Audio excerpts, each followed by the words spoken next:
네, 안녕하세요. 저는 전라남도 나주에서 활동하고 있는 니나노 플래닝을 운영하고 있는 노건이라고 하고요. 네, 안녕하세요. 저는 광주에 있는 코끼리 협동조합에서 일하고 있는 박지민입니다. 안녕하세요. 익산에서 활동하고 있는 본격사회협동조합 이사장 이준영입니다. 2014년에 시작했으니까 7년 정도의 시간을 청년 활동을 했고요. 시작하게 된 계기는 지역에 청년 단체들도 없고 청년들이 모여 있다는 것을 보여주고 그다음에 청년들이 어떤 일을 할 수 있을까 한번 찾아보기 위해서 모이게 됐습니다. 저는 2011년도부터 활동을 해서 한 11년 차, 10년 차 정도 된 것 같습니다. 정확하게 계산은 안 되는데 여튼 그 정도 됐고, 저희 활동은 이제 지역에서 그때 청년 이슈들이 많이 나오고 있었을 때 좀 이렇게 지역의 청년들을 모아보자라는 취지로 이렇게 활동을 시작했다가 지금까지 오게 됐습니다. 11년도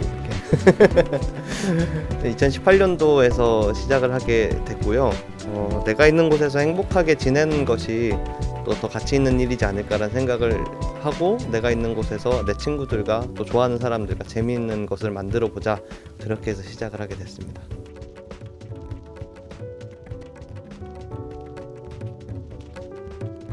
특색이 있다면 장점일 수도 있고 단점일 수도 있는데 이동이 많지 않습니다. 지역에 사는 분들이 이동이 많지 않고 정주에 있는 경우가 좀 많긴 한데, 그래서 장점은 정이 많다, 다들 알 수 있다라는 거고, 단점은 오히려 폐쇄적일 수도 있다라는 거죠. 폐쇄적이다라고 말씀드리는 게 룰과 규칙이 무시되는 경우가 종종 있는데, 그걸 정의라는 걸로 넘어가야 될지 아니면은 그거를 어떤 정확한 규정 안에 넣어야 될지에 대한 괴리감과 그 적용하는 시점이 약간의 차이는 있는 것 같습니다. 그래서 그 간극을 메꾸는 게 좀 쉬운 문제는 아니지만 우리 지역의 특성은 그렇다고 생각합니다. 광주 같은 경우는 참 사회 활동을 하시는 어른분들, 청년들이 많습니다. 그러다 보니까 이제 쉽게 교류도 많이 하고 있고, 또 대부분의 청년 활동가들이 어렵게 느끼는 것들이 지역에 있는 어른들하고의 관계들 뭐 이런 것들이 있지만, 지역에서 너무나 많이 이렇게 활동을 하고 있다 보니까 좀 더 다른 지역에 비해서 쉽게 교류도 하고 같이 협업도 하고, 단점은 그러다 거의 비등비등해요, 활동이나 삶들이. 그래서 그 다음을 어떻게 해나갈지에 대한 답들을 좀 더 찾는 것들이 좀 어려운 점이 있다고 생각합니다. 나주는 우선 인구가 이제 겨우 10만이 다시 넘어가고 있는 이제 혁신도시와 이제 원도심의 그런 차이가 있기 때문에 상당히 문제적인 요소들이, 원도심은 계속 인구가 유출되어 가고 있고 그 인구는 혁신도시로 넘어가고 있고, 원도심은 살기 위해서 그 지역에 원래 계셨던 어른들의 목소리가 너무 크기 때문에 그런 어른들의 입김이 너무 좁은 10만밖에 안 되는 곳이기 때문에 정말 한 명 건너면 두 명 건너면 다 아는 사이다 보니까 때로는 장점이지만 아직까지는 단점으로 되는 것이 좀 이렇게 많은 것 같습니다.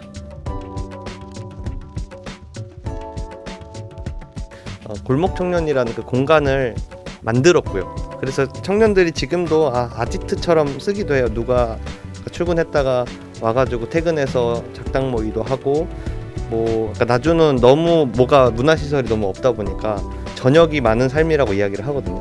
퇴근하면 집에 가서 자는 거예요. 그러니까 활동할 수 있는 게 없어서.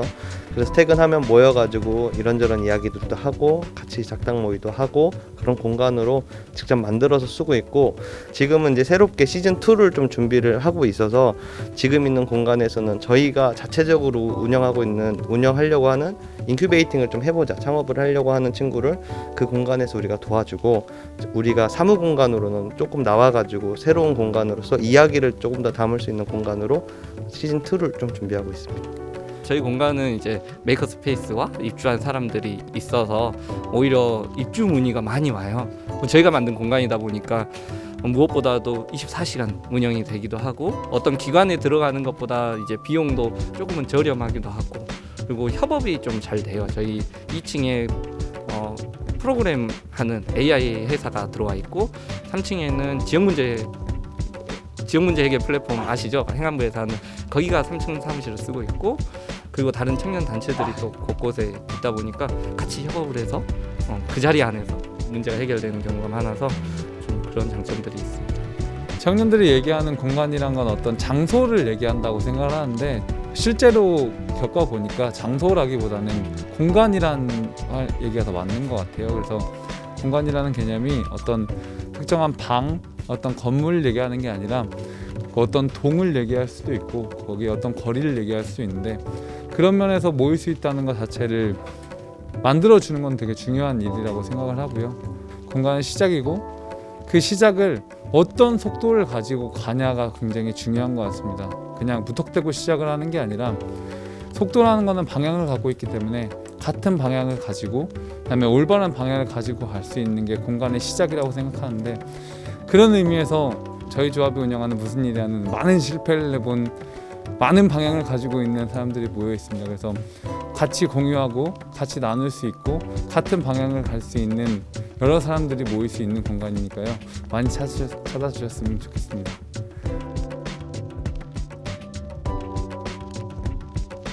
나에게 지역살이란 사람이다 라고 얘기하고 싶습니다.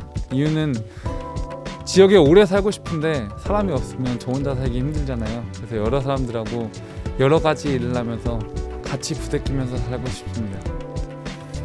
나에게 지역살이란 저는 기회라고 생각을 합니다. 다른 게 아니라 저희가 지금 하고 있는 프로젝트 중에 하나가 신안의 선착장마다 그 우리 버스 도착하면 몇 분 후에 도착하는 알림 서비스가 되고 있잖아요. 근데 배는 그게 없어요. 그런 걸 직접 만들고 있고 신안군하고 이렇게 협업을 하는데 우리가 지역에서 만나는 문제점들 좀 어렵다고 생각하는 것들은 앞으로 많은 비즈니스의 기회일 수도 있고 우리 활동하는 분들에게 새로운 어떤 도전을 만들어낼 수 있는 여러 가지의 기회라고 생각을 합니다. 그런 것들을 찾아낼 수 있는 지역에서의 문제점을 찾고 해결할 수 있는 기회라고 생각을 합니다. 사실 저도 기회라 생각했는데 제가 조금 바꿔서 나에게 지역살이란 필요다라고 생각합니다. 처음부터 생각했던 게 청년이 떠나간다라는 얘기는 결국은 그 자리가 누군가가 또 채워줘야 오고 필요한 사람이 돼야 된다라고 생각하는데 우리가 필요한 사람이 돼서 또 필요한 곳에 도움이 되는 사람으로 살아가면 어쨌든 수요와 공급이 또 떠나가는 거를 채울 수 있는 거잖아요. 그래서 저는 지역에서 나에게 지역살이는 필요이다라고 생각합니다.